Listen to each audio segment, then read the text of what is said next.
Ya, heula.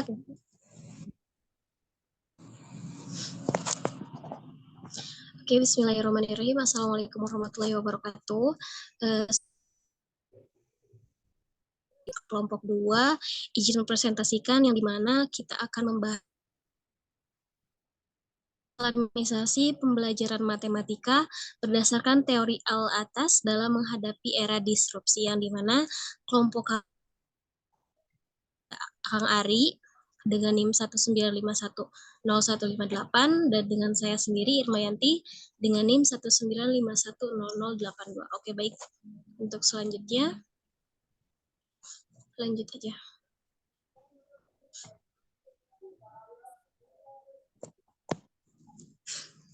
Oke.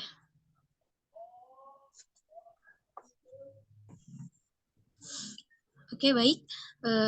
Proyek ini merupakan penelitian kualitatif deskriptif yang dimana mengenai model islamisasi pada pembelajaran matematika yang dimana di lingkungan satuan pendidikan berbasis agama berdasarkan identifikasi awal ditemukan bahwa siswa yang belajar di pesantren dan di satuan pendidikan madrasah berbasis agama mendapat hasil belajar yang relatif rendah. Di antara penyebabnya adalah rendahnya minat terhadap pembelajaran matematika, kemudian kuesioner kepada beberapa siswa dan guru yang ada di lingkungan pesantren untuk mengetahui respon mereka organisasi ilmu. Selanjutnya, dilakukan wawancara singkat dengan bantuan media Google Form yang terhadap beberapa guru mengenai tentang model yang diterapkan dalam islamisasi pembelajaran matematika.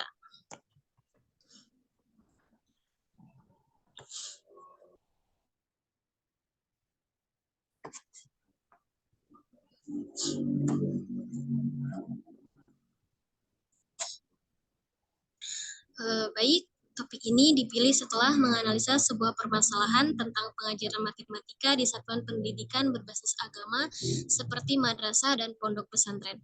Pemilihan teori juga dimaksudkan untuk membatasi penelitian dikarenakan banyaknya teori-teori mengenai islamisasi. Kemudian, penulis menyadari pentingnya topik ini dibahas khusus yang dimana untuk mencoba mengupayakan solusi terbaik dalam menghadapi di era disrupsi ini. Untuk yang selanjutnya,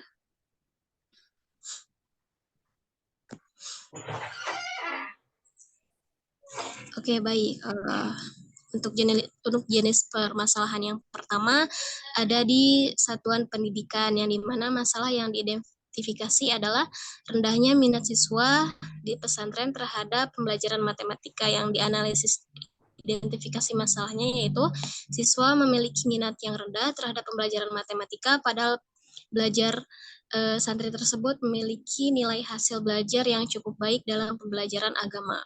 Untuk penentuan penyebab masalahnya yaitu pembelajaran matematika yang kurang diminati santri. Untuk eksplorasi penyebab masalahnya adalah pada saat mengajar, guru belum menyisipkan nilai-nilai Islam, melainkan hanya menjelaskan materi, memberi contoh, dan latihan saja, sehingga sikap religius siswa kurang terbangun pada pembelajaran matematika. Dan ini disetujui oleh Setiawan pada tahun 2016. Lalu pemilihan konteks yang mengandung nilai-nilai Islam akan mempresentasikan pembelajaran matematika yang lebih bermakna, mudah dipahami, dan dapat tertanam pada kepribadian pada peserta didik. Hal tersebut disebutkan oleh Kusino tahun 2022. Yang dimana di sini kami melakukan wawancara atau literatur juga. Oke, baik. Oke, untuk jenis permasalahan yang kedua ada sama di jenjang pendidikan, yang dimana masalah yang diidentifikasinya yaitu pandangan orang tua terhadap pendidikan anak di desa. Untuk analisis identifikasi masalahnya, orang tua lebih memilih anaknya untuk meneruskan usaha atau ladang pertanian yang telah dikelola oleh keluarganya dari zaman dulu. Untuk eksplorasi penyebab masalahnya, kurangnya peran orang tua terhadap pendidikan anak, Lalu ada 4 prinsip menurut Yani Khairiyah dan UFA pada tahun 2017 yang dimana prinsipnya adalah memelihara fitrah anak, lalu mengembangkan potensi anak, mengarahkan anak kepada peraturan yang benar, berharap dan bertahap. Penyebab masalahnya orang tua terlalu sibuk, atau yang kedua broken home, lalu yang ketiga kondisi ekonomi, lalu kurangnya kesadaran orang tua terhadap pendidikan.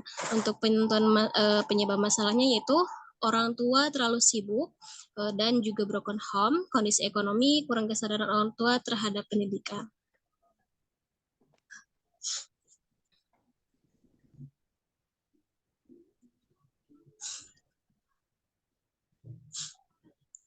Lalu setelah itu kami mendiskusikan dari 2 judul yang diangkat, kami memilih permasalahan yang dimana permasalahannya adalah Islamisasi pembelajaran matematika berdasarkan teori al-atas dalam menghadapi era disrupsi.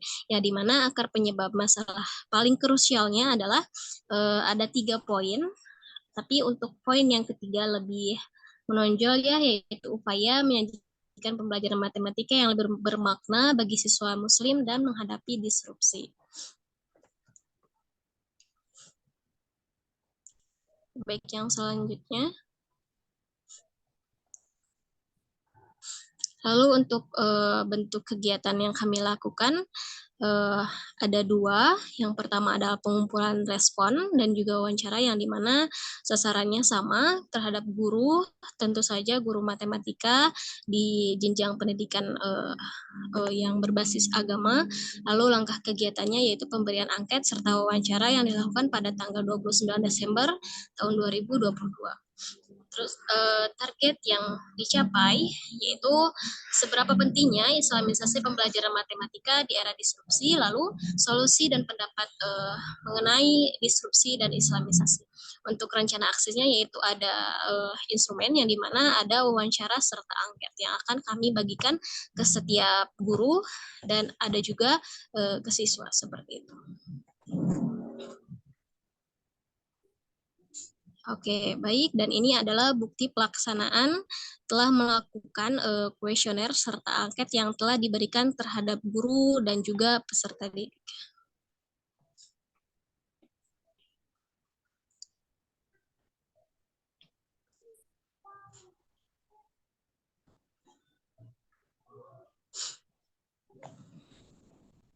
Oke, baik.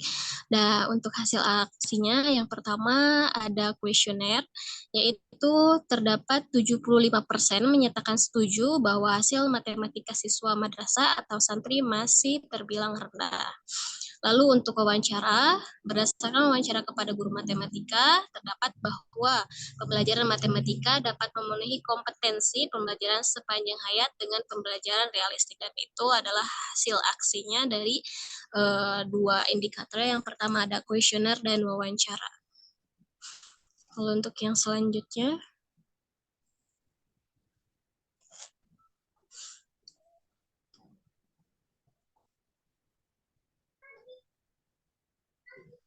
oke, silahkan Kang Ari. Baik, setelah melakukan serangkaian aksi dan penelitian sederhana, kami pun menulis sebuah artikel dengan judul yang sama, yang mana kita tahu kita pendahuluan terlebih dahulu. Dalam artikel tersebut kita menulis sebuah pendahuluan di mana selama hidupnya seorang manusia mesti mendapatkan pendidikan, dan itu merupakan konsep long life education yang sempat disinggung oleh Menteri Nadiem Makarim sebagai salah satu kompetensi yang harus dimiliki ketika menghadapi era disrupsi ini. Nah, era disrupsi juga menuntut inovasi dan perubahan secara masif. Makanya penguatan pendidikan karakter dalam pembelajaran matematika itu juga sangat diperlukan. Jadi dalam menghadapi era disrupsi ini yang harus menjadikan long life education itu menjadi salah satu kompetensi dalam menghadapinya, maka salah satu untuk mewujudkan hal tersebut adalah pendidikan karakter yang diterapkan pada setiap mata pelajaran, termasuk pada pembelajaran matematika. Dan biasanya pendidikan karakter yang ada pada pembelajaran matematika adalah berkenaan tentang kejujuran, kerjasama, ketaatan, dan tanggung jawab, sebagaimana yang disampaikan oleh Bilda pada tahun 2016. Kemudian juga berdasarkan hasil wawancara dengan beberapa guru matematika di satuan pendidikan berbasis agama, baik madrasah atau pondok pesantren, Mereka berpendapat bahwa pendidikan sepanjang hayat pada pembelajaran matematika akan didapat dengan pembelajaran realistik. Artinya pembelajaran yang dibentuk dalam kontekstual. Nah, di sini kami melihat bahwa pembelajaran atau pendidikan karakter yang ditanamkan dalam pembelajaran matematika itu bisa kita islamisasi. Artinya islamisasi ini sederhananya adalah bukan kita menjadikan matematikanya menjadi Islami, bukan, atau bahkan orang sering terkecoh atau bahkan keliru ketika menyebut islamisasi itu artinya menjustifikasi hitungan-hitungan matematika dengan dalil-dalil yang ada di Al-Qur'an, bukan seperti itu. Tapi islamisasi pembelajaran matematika di sini kami mengangkat kerangka kerja yang disampaikan oleh Al-Atas, yaitu bagaimana kita sebagai guru muslim menyampaikan matematika dengan penuh akan pendidikan karakter, menyampaikannya kepada siswa muslim dan khususnya dalam menghadapi era disrupsi ini. Maka kerangka kerja yang kami pilih adalah kerangka kerja islamisasinya Al-Atas yang disampaikan oleh Abdurrahman pada 2019, bahwa yang pertama itu adalah mengidentifikasi, kemudian mengisolasi, memformulasi, mengintegrasi, lalu menyebarkannya. Ini adalah kerangka kerja islamisasi pembelajaran matematika. Atau jadi sederhananya kita definisikan islamisasi pembelajaran matematika itu adalah bagaimana kita seorang guru muslim menyampaikan pembelajaran matematika terhadap siswa muslim secara islami dan menanamkan nilai-nilai Islam sebagai asas dari pendidikan karakternya yang akan menjadikan itu kompetensi long life education untuk menghadapi era disrupsi ini. Nah, bagaimana kerangka kerja itu? Yang pertama itu mengidentifikasi. Di sini kita punya contoh dari buku teks atau buku pelajaran yang digunakan. Di sini ada contohnya gambar beberapa siswa yang berkumpul, siswa pramuka yang berkumpul. Nah, setelah mendapatkan ini, kita mengisolasi hal yang tidak sesuai dengan nilai-nilai Islam.